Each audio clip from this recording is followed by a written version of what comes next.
اعوذ باللہ من الشیطان الرجیم، بسم اللہ الرحمن الرحیم۔ الحمد للہ رب العالمین، والصلاة والسلام علی سید المرسلین وخاتم النبیین، اما بعد۔ صحیح بخاری، باب ابواب المعصر و جزاء السعید، حدیث نمبر 1826، اردو ترجمہ۔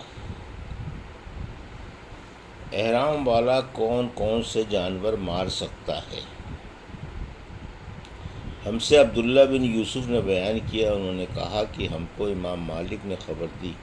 انہیں نافع نے خبر دی اور انہیں حضرت عبداللہ بن عمر رضی اللہ عنہ نے خبر دی کہ رسول اللہ صلی اللہ علیہ وسلم نے فرمایا، 5 جانور ایسے ہیں جنہیں مارنے میں محرم کے لیے کوئی حرج نہیں۔ دوسری سند، اور امام مالک نے عبداللہ بن دینار سے، انہوں نے عبداللہ بن عمر رضی اللہ عنہ سے روایت کی کہ رسول اللہ صلی اللہ علیہ وسلم نے فرمایا جو اوپر مذکور ہوا۔ حدیث نمبر 1827، اردو ترجمہ۔ تیسری سند، اور ہم سے مسدد نے بیان کیا، کہا ہم سے ابو عوانہ نے بیان کیا، ان سے زید بن جبیر نے بیان کیا، انہوں نے بیان کیا کہ میں نے عبداللہ بن عمر رضی اللہ عنہ سے سنا،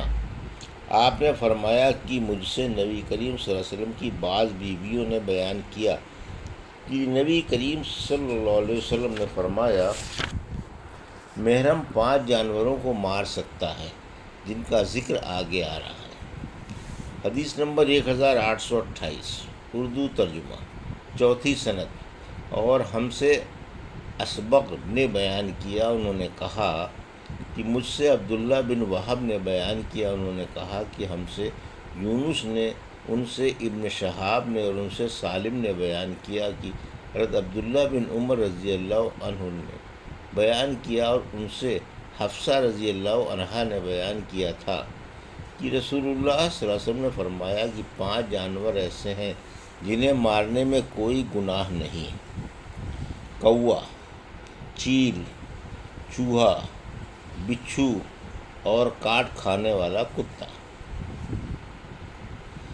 حدیث نمبر 1829،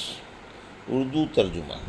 ہم سے یحییٰ بن سلیمان نے بیان کیا، انہوں نے کہا کہ مجھ سے ابن وہب نے بیان کیا، انہوں نے کہا مجھے یونس نے خبر دی، انہیں ابن شہاب نے خبر دی، انہیں عروہ بن زبیر نے خبر دی اور انہیں ام المومنین حضرت عائشہ صدیقہ رضی اللہ عنہا نے خبر دی کہ رسول اللہ صلی اللہ علیہ وسلم نے فرمایا، 5 جانور ایسے ہیں جو سب کے سب موذی ہیں اور انہیں حرم میں بھی مارا جا سکتا ہے: کوا، چیل، بچھو، چوہا اور کاٹنے والا کتا۔ حدیث نمبر 1830، اردو ترجمہ۔ ہم سے عمر بن حفص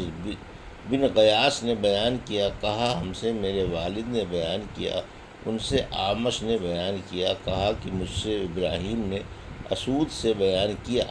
اور ان سے عبداللہ رضی اللہ عنہ نے بیان کیا کہ ہم نبی کریم صلی اللہ علیہ وسلم کے ساتھ منی کے غار میں تھے کہ آپ صلی اللہ علیہ وسلم پر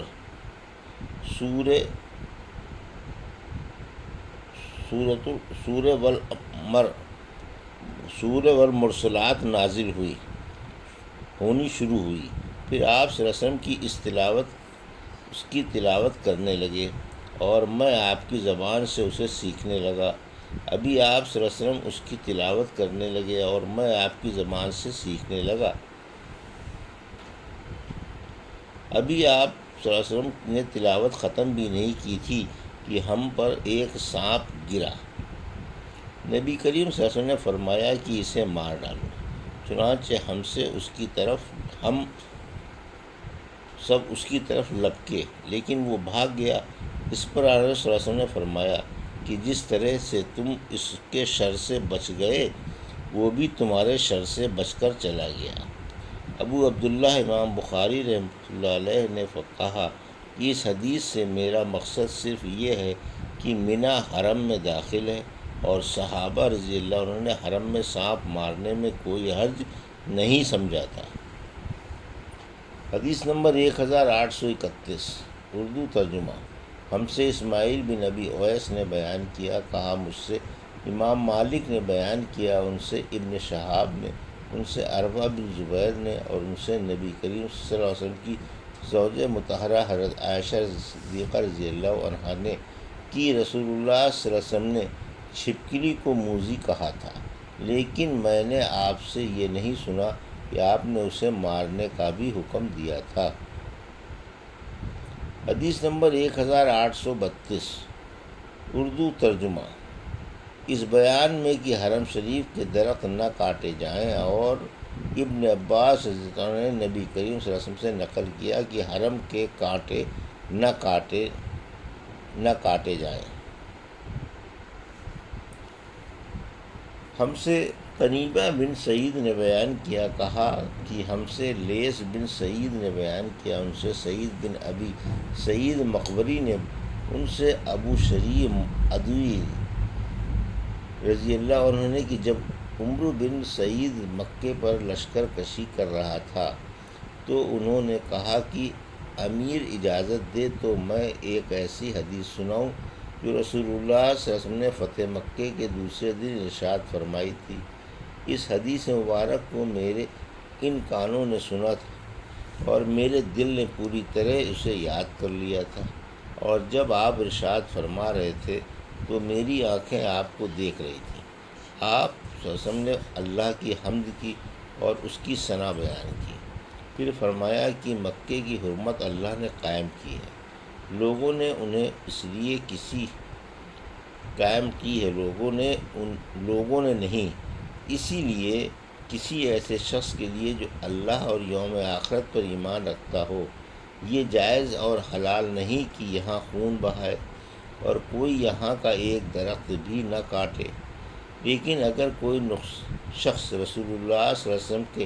قتال یعنی فتح مکے کے موقع پر اس کا جواز نکالے تو اس سے یہ کہہ دو کہ رسول اللہ صلی اللہ علیہ وسلم کو اللہ نے اجازت دی تھی لیکن تمہیں اجازت نہیں ہے، اور مجھے بھی تھوڑی دیر کے لیے اجازت دی تھی، پھر دوبارہ آج اس کی حرمت ایسے ہی قائم ہو گئی جیسے پہلے تھی، اور وہاں موجود ہیں وہ غائب کو اللہ کا پیغام پہنچا دیں۔ ابو شریح سے کسی نے پوچھا کہ پھر عمرو بن سعید نے یہ حدیث سن کر آپ کو کیا جواب دیا تھا؟ انہوں نے بتایا کہ عمرو نے کہا، ابو شریح میں یہ حدیث تم سے بھی زیادہ جانتا ہوں، مگر حرم کسی مجرم کو پناہ نہیں دیتا، اور نہ خون کر کے اور نہ کسی جرم کے بھاگنے والے کو پناہ دیتا ہے۔ خرب ہے مراد خربہ بلیہ سے۔ حدیث نمبر 1833 حرم کے شکار ہانکے نہ جائیں۔ ہم سے محمد بن مسنہ نے بیان کیا، کہا ہم سے عبد الوہاب نے بیان کیا، کہا ہم سے خالد نے بیان کیا، ان سے اکرمہ نے اور ان سے ابن عباس رضی اللہ عنہ نے کہ نبی کریم صلی اللہ علیہ وسلم نے فرمایا، اللہ تعالیٰ نے مکے کو حرمت والا بنایا ہے، مجھ سے پہلے بھی یہ کسی کے لیے حلال نہیں تھا، اس لیے میرے بعد بھی وہ کسی کے لیے حلال نہیں ہوگا۔ میرے لیے صرف ایک دن گھڑی بھر حلال ہوا تھا، اس لیے اس کی گھاس نہ اکھاڑی جائے اور اس کے درخت نہ کاٹے جائیں، اس کے شکار نہ بھڑکائے جائیں اور نہ وہاں کی کوئی گری ہوئی چیز اٹھائی جائے۔ ہاں اعلان کرنے والا اٹھا سکتا ہے تاکہ اصل مالک تک پہنچا دے۔ حضرت عباس رضی اللہ عنہ نے کہا، یا رسول اللہ، اذخر کی اجازت دیجیے کیونکہ یہ ہمارے سناروں اور ہماری قبروں کے لیے کام آتی ہے۔ آپ صلی اللہ علیہ وسلم نے فرمایا کہ تم جانتے ہو کہ شکار کو نہ بھڑکانے سے کیا مراد ہے؟ اس کا مطلب یہ ہے کہ اگر کہیں کوئی جانور سائے میں بیٹھا ہوا ہے تو اسے سائے سے بھگا کر خود وہاں قیام نہ کرے۔ یہ تھی صحیح بخاری باب ابواب المحصر و جزائے الصید کی حدیث نمبر 1826 سے 1833 کا اردو ترجمہ جو ابھی آپ نے سماعت فرمایا۔ اللہ سے دعا ہے کہ اللہ میں ان حدیثوں کی صحیح سمجھ عطا فرما اور ان پر عمل کرنے کی توفیق عطا فرما، آمین یا رب العالمین۔